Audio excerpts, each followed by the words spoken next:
Го замолувам студентот по новинарство Кирил Манасиев од Делчево да ни се обрати.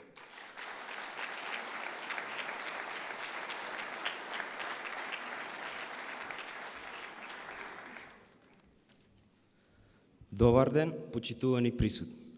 Јас сум Кирил Манасиев, студент на правниот факултет Јустинијан I во Скопје, одсек новинарство. Имам 21 година, а денес ќе ви раскажам дел од мојата животна приказна. Заминав од мојот дом во Делчево за да започнам со академскиот живот во Скопје. Ако сакаш да успееш, мораш да заминеш од Делчево, за да учиш, за да знаеш, за да оствариш контакти.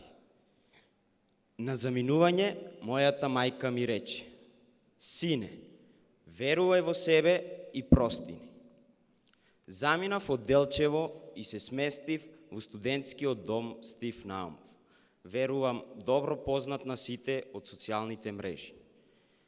Заминав и се сместив, иако дојдов за подобро, знаев дека ќе се сместам во зграда со уништени кревети, скршени врати и опасни тоалети.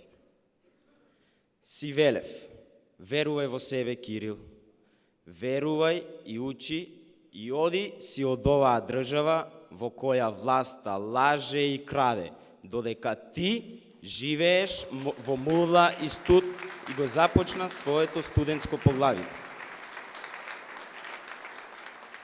Сега ми е совршено јасно зошто мојата мајка побара да ја простам. Таа знаеше дека нејзиниот син ќе живее во прашина, во студ и во сивило во студентскиот дом Стив Наумов. Замислете, треба да ја простам на мојата мајка, која се радуваше на секоја моја петка во средно, затоа што мојата мајка ми рече: сине, животот ќе те научи на најважната лекција.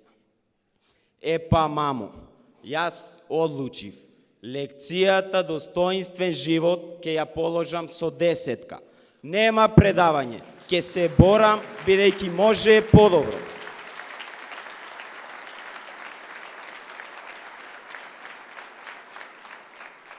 Затоа барам нормален живот во својата земја. Ви се обраќам и ви апелирам, новата влада мора да создаде основни човечки услови во студентските домови ширум државата. Ако сакаме да твориме за Македонија, мора да имаме здраво, безбедно и сигурно место за живење. Доста не делат според партии, градови, етникуми, на богати и на сиромаси. Факултетите треба да нудат подеднаква шанса за сите. Мотивацијата мора да постои за најдобрите, за помалку добрите и за пославите студенти.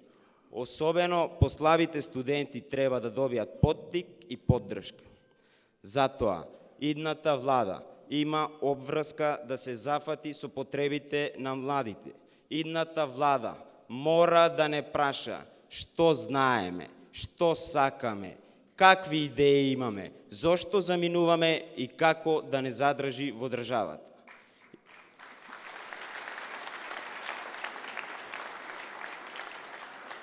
Идната влада има одговорност пред нас, пред нашите родители и пред целата јавност да создаде нормални услови за работа со плати со кои граѓаните ќе живеат, а нема да го покажат своето човечко достоинство. Едноставно е. Стив ќе го издржам, но за да останам во државата, Македонија мора да ми нуди шанса да успеам. Јас немам што да им простам на моите родители. Тие никогаш ништо не ми сгрешиле, но не смееме да им простиме на политичарите кои не го крадат секој момент од сегашност. Затоа очекувам ново раѓање, нов план и нова акција за Македонија. Благодарам.